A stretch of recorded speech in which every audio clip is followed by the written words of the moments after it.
Hi there, hello everyone, welcome back to English with Ramesh.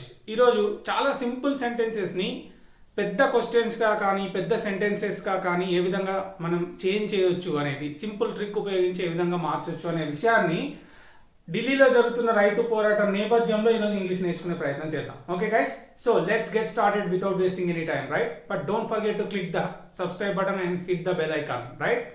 Well guys, ఇక్కడ మీకు first 4 sentences చూస్తే కనుక they seem to be pretty much easy. Of course they are easy, చాలా easy కూడా, అవి కనిపించడం కాదు. ఇక్కడ చూస్తే the government will accept the farmers demands అంటే గవర్నమెంట్ ఫార్మర్స్ యొక్క డిమాండ్స్ ఏవైతే ఉన్నాయో అవి యాక్సెప్ట్ చేస్తుంది అంటే అంగీకరిస్తుంది అని చెప్పడం. ఇది సింపుల్ ఫ్యూచర్లో ఉన్న సెంటెన్స్. ఏంటి? The government will accept the farmers demands. Okay, అంటే రైతుల డిమాండ్స్ని గవర్నమెంట్ యాక్సెప్ట్ చేస్తుంది అని అర్థం. అయితే అందులో కొత్త ఏముంది, మనం నేర్చుకునేది ఏముంది అని మీరు అడగవచ్చు. అయితే ఈ సెంటెన్స్ని ఇప్పుడు మనం ఒక క్వశ్చన్ చేయబోతున్నాం. ఏ విధంగా అనేది చూస్తే కనుక, వెల్ ఇక్కడ డూ యూ థింక్ అని నేను యాడ్ చేస్తున్నా in front of the sentence. Okay, do you think అని యాడ్ చేస్తాను. So, do you think the government will accept the farmers' demands? ఇప్పుడు అది ఏమైపోయింది? It has become a huge question. అంటే దాని అర్థం ఏంటో తెలుసా? ఇది ఒకటి అంటే గవర్నమెంట్ రైతుల డిమాండ్స్ ఒప్పుకుంటుంది అని నువ్వు అనుకుంటున్నావా? అంతే. Do you think the government will accept the demands of farmers అంటే ఫార్మర్స్ యొక్క డిమాండ్స్ గవర్నమెంట్ ఒప్పుకుంటుంది అని నువ్వు అనుకుంటున్నావు, లేకపోతే నువ్వేమనుకుంటున్నావు? What do you think about the protest? ఈ విధంగా చూడండి, ఇది మనకు సింపుల్ ఫీచర్లో ఉంది. నేను ఒక చిన్న స్మాల్ పీస్ యాడ్ చేశాను. I would call it a small piece. ఏంటది? Do you think, that's it. ఇప్పుడు do you think the government will accept the demands of the farmers or farmers demands? ఒప్పుకుంటుందని నువ్వు అనుకుంటున్నావా? Okay, well second sentence, the farmers will stop the protest అంటే farmers నిరసన ఆపేస్తారు అని దాని అర్థం. Okay, the farmers will stop the protest అంటే నిరసన ఫార్మర్స్ ఆపేస్తారు అని. అయితే వాళ్ళు ప్రొటెస్ట్ చేయడం ఆపేస్తారు అని నువ్వు అనుకుంటున్నావా? మళ్ళీ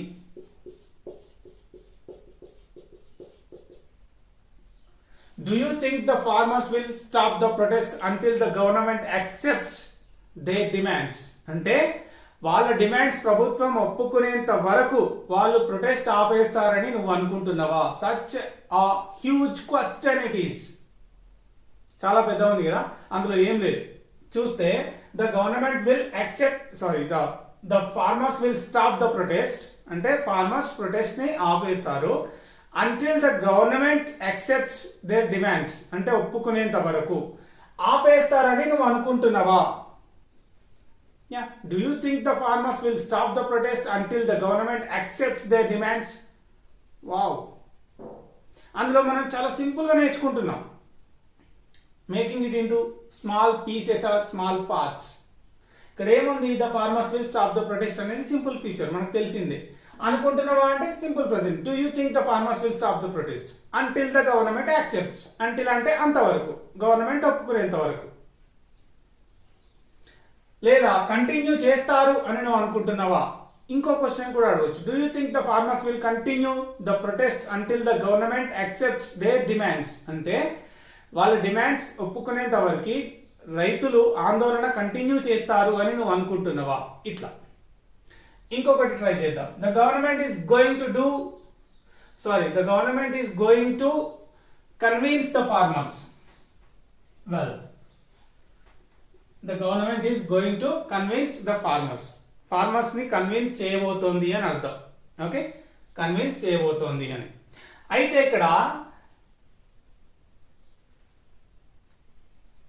గవర్నమెంట్ కన్విన్స్ చేయబోతోంది అని నువ్వు అనుకుంటున్నావా అని ఒక క్వశ్చన్ అడగాలి.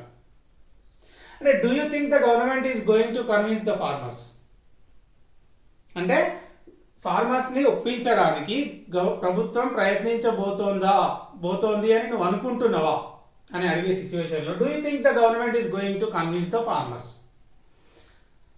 ఇది ఇంకొక క్వశ్చన్ అడగవచ్చు, what do you think the government is going to do to convince the farmers. Yeah, ఇక్కడ ఏంటి going to do to convince the farmers అంటే ఇక్కడ క్వశ్చన్ ఏమొస్తుంది అంటే ఇక్కడ చూద్దాం సింపుల్గా, what do you think,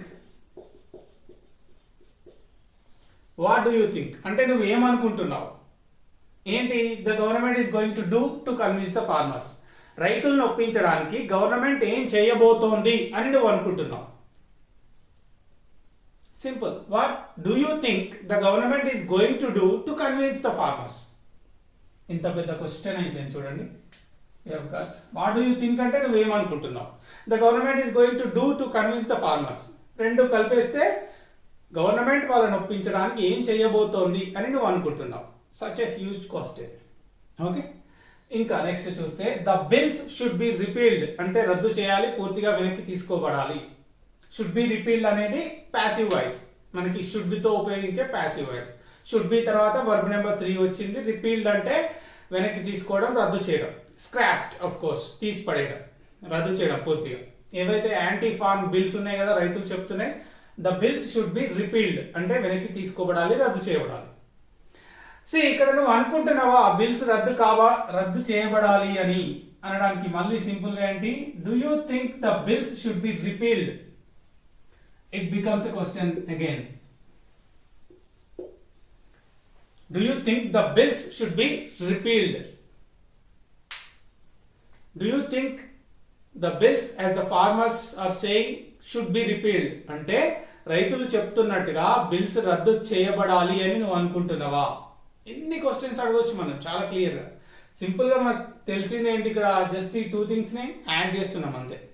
the bills should be repealed అనేది ప్యాసివ్ వాయిస్లో ఉంది.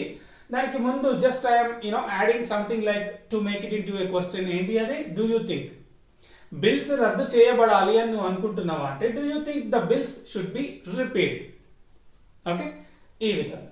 అయితే ఇక్కడ ఇంట్రెస్టింగ్ థింగ్స్ ఏంటంటే whenever you watch English channels or Telugu channels, they always talk about the farmers protest and the government, the talks between the government and the farmers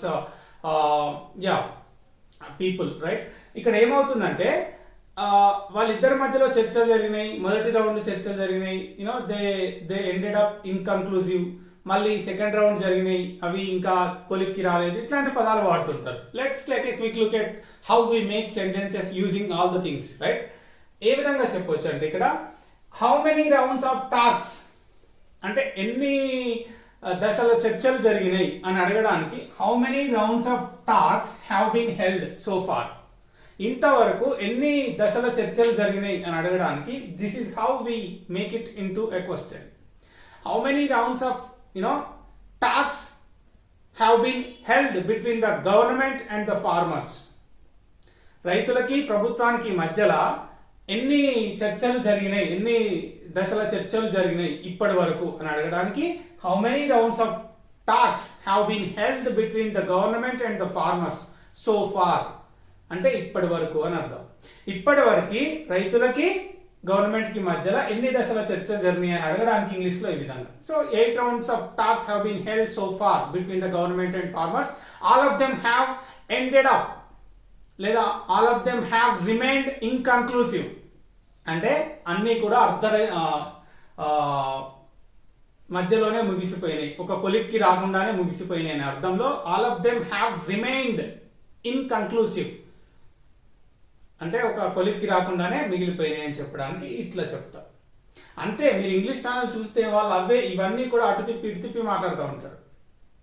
well the 8 rounds of talks are going to take place today between the government and the farmers associations and